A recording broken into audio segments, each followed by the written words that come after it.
né? Seu ente querido que já está ali acamado, com algumas debilidades físicas. E a dificuldade dessas pessoas de encontrar uma peça de vestuário que se adapte ao corpo, aquele novo corpo, aquela nova situação. Então, eu comecei a trazer para casa algumas camisas, algumas camisolas, abrir nas costas, nos ombros, até que quando eu fui fazer faculdade, em um trabalho, né, em que saiu para o meu grupo a gente falar sobre moda inclusiva. E aí, eu nunca tinha ouvido falar nesse termo, não conhecia moda inclusiva. E através da pesquisa, né, com o grupo, eu descobri que aquilo que eu já vinha fazendo com aquelas camisolas, aquelas camisas, com os traçados, né, com as tiras para se colocar em traqueostomia, se chamava moda adaptada, moda inclusiva, né? E daí, ao término desse trabalho, eu já havia me identificado como uma pessoa que já fazia esse processo, só não conhecia o termo. E daí, aproveitando o nome, né, 3 R's, porque o trabalho era dividido em 2 partes, sobre o ecossistema e a moda inclusiva, a contribuição da moda com a junção dos resíduos, né, que podem ser reaproveitados. E aí a gente colocou 3 R's. E quando terminou o trabalho, eu adotei esse nome, 3 R's. Por quê? Quando a gente tem saúde, a gente passa, não dá muito valor.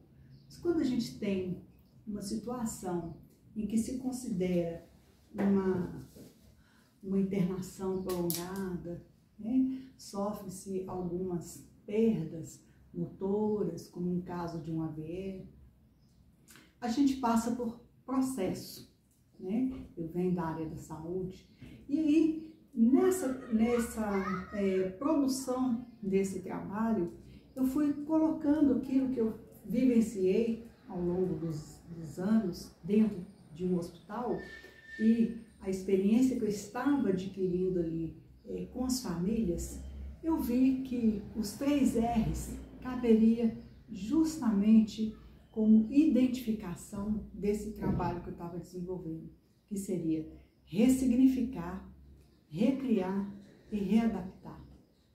Toda pessoa que passa por um tempo dentro do CTI, né, fazendo um tratamento mais intensivo, uma observação mais rigorosa, quando ele consegue sair daquele quadro, ele passa a dar um valor para a vida e ele quer ressignificar a vida, né? E o recriar? Recriar hábitos alimentares, hábitos de atividade física, não parar de, quem fuma, parar de fumar, quem bebe, parar de beber. É uma série de recriação, né, que a pessoa assume depois desse, vamos supor, desse período, né, em que ela passou. E o readaptar-se. Readaptar-se a tudo isso. Às vezes você perde a mobilidade física, né? Tem uma hemiparesia facial no braço, no movimento, passa a ter perda dos movimentos, passa a ter a mobilidade reduzida. Estou falando em um caso específico, né, do AVE, mas existem várias outras situações. Existem os acidentes de veículo, né, ou de moto, em que a pessoa às vezes sai dali mutilado. Então, assim, por inúmeras razões, a pessoa ela passa por esses 3 processos, que é o ressignificar, o recriar e o readaptar-se.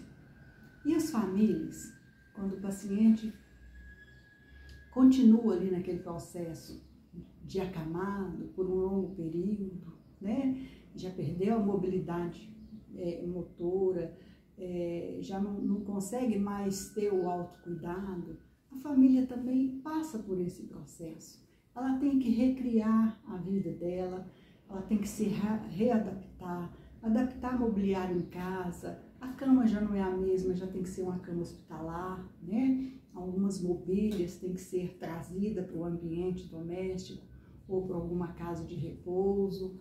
Então, a partir disso tudo é que eu incorporei esse nome e achei que ele casou com aquilo que eu já estava fazendo. E daí eu comecei, né? Eu já estava em um processo de ter desenvolvido, na época, uma camisola, né? Modelo hospitalar. E quer participar da live? E nela eu coloquei uma adaptação para pessoas que usam sonda de gastrostomia. Quando eu comecei com isso, eu pensei que ia ser só a produção de camisola, né, de camisa, com um orifício ali adaptado àquela roupa, lembrando um campo fenestrado cirúrgico, né, como eu trabalhei muitos anos no bloco cirúrgico. Então a ideia é que esse campo fenestrado partisse para uma modelagem de roupa. E foi o que eu fiz, né? Então eu já estava com um processo de patentear essa ideia e depois, com o decorrer do tempo, foram surgindo outras possibilidades, outras situações, outros pedidos, porque aí as pessoas começaram a me conhecer e a falar das coisas que eu fabricava. Eu chegava nas casas para prestar serviço e às vezes via o estado do paciente e comentava, olha, eu faço uma roupa assim, e as pessoas iam comprando e a coisa foi crescendo. Então eu estou aí já com 8 anos no mercado, né, já há 5 que eu estou vendendo no e-commerce, que é o www.3Rs Moda Adaptada. Tenho agora um Instagram, né? E é de onde eu continuo cada vez mais produzindo peças, abrindo mais o meu campo das ideias, dentro das adaptações necessárias das pessoas. E assim a coisa tem sido bem diversificada. Ainda estou focada no paciente acamado, né? Naquele paciente que às vezes até sai da cama, numa cadeira de roda, vai para a sala, ainda tem uma vida ativa, porém restrita. Então, eu estou mais focada mesmo naquele ambiente de casa, doméstico, hospitalar, sabe? Um processo de repouso, né? Já me perguntaram, qual a diferença da moda adaptada para a moda inclusiva? Eu vejo a diferença, ela vem assim, a moda inclusiva, né, o paciente já saiu desse processo de readaptação, né? Ele já está inserido no mercado, trabalhando, já tem uma vida ativa, ele já está num outro processo, já passou pelo processo de aceitação, ele já está familiarizado com o novo visual dele, né? Se a pessoa já é um cadeirante desde nascença, aquilo ali já é uma rotina, para ele já não tem diferença. Se foi através de um acidente em que ele perdeu um membro, né, ele já passou por esse processo. Então, a moda inclusiva é para essas pessoas que já usam uma roupa habitual, né, que se vê no mercado, nos magazines, né, nas lojas de rede. E essas roupas, sim, elas têm um diferencial nelas para essas pessoas usarem no seu dia a dia, né, uma calça com não deixa de ser uma adaptação, mas a diferença é que a minha ainda está voltada para o processo de recuperação da saúde. E a inclusiva, ele já passou desse processo, essa é a diferença, né? Ele já passou pelo ressignificar, pelo recriar e pelo readaptar. Ele saiu do readaptar, agora é a vida ativa, entendeu? A diferença, essa diferença, essa definição, sou eu que estou criando, porque não tem livros, assim, são poucos os artigos sobre pessoas, roupas para idoso, roupas para acamado, roupa para moda inclusiva. E o que eu vejo que desde 2020 para cá, surgiram no mercado uma diversidade aí já de pessoas querendo, né, lançar um modelo de roupa, e muitos até modelos exportados, né? Os meus não, eu criei eles ali dentro do meu dia a dia. Essas adaptações elas foram feitas com a vivência, o que aquela pessoa precisava naquele momento, naquele dia, o que aquele paciente tinha, né, para vestir, que eu precisei abrir no ombro, nas costas, medida da altura da sonda de gastrostomia. Então, sim, foram readaptações que eu fiz nessas roupas, no vestuário, mas com estudo, né, com a prática. E a moda inclusiva, ela é uma roupa que você pode comprar, ela é um tamanho padrão para todo mundo, né? E só vem aquelas adaptações diferenciadas. Então é isso.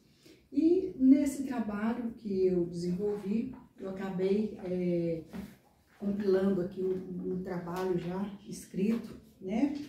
Onde eu falo dessas roupas, né? Que é o vestuário hospitalar. Um novo conceito para o traje do paciente hospitalizado. Já está na hora dos hospitais e redes prestadoras de serviço às pessoas acamadas mudarem a vestimenta, né? Eu comecei esse trabalho fazendo uma pesquisa sobre a camisola hospitalar. A camisola hospitalar, ela tinha um nome, né?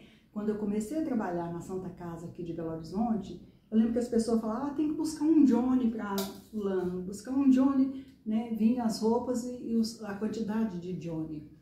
E eu não sabia por que o nome era Johnny. E continuei não sabendo porque não se sabe quem bolou essa camisola, né? Essa veste. Ela era usada, né? Lá na Inglaterra, né? Em outros países, para quando o paciente fosse fazer uma cirurgia, né? Ela já está aberta ali, facilitar para tirar, para vestir, fazer o tipo de cirurgia pós o paciente anestesiado. E só, não tem uma pesquisa, pelo menos o que eu consegui, revelando a origem, quem criou, como que surgiu, né? E a partir daí eu desenvolvi esse trabalho, contando a história, né? A qualidade de tecido, por que é o tecido 100% algodão, tipo percal, por que tem que ser lavado em determinadas temperaturas, né?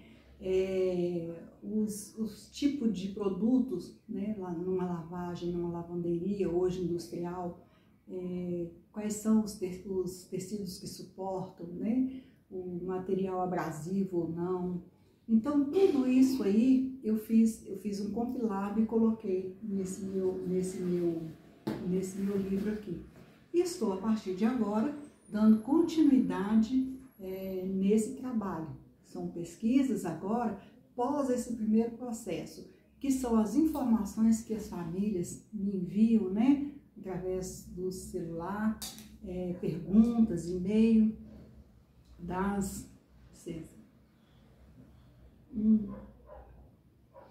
fotos que as famílias muitas das vezes me enviam ali querendo uma solução, né, para o problema, né? O trabalho do design é esse, é sentir a dor da pessoa, não estou falando uma dor física, é sentir o problema, né, da pessoa ali e tentar achar uma solução para aquele problema da melhor forma possível, né? E o mais prático possível. E foi isso que eu fiz. Foi isso que eu trouxe aí para o mercado e, graças a Deus, tem dado certo. E as coisas vão fluindo, como sempre. Tá bom? Aguardo vocês no meu próximo vídeo.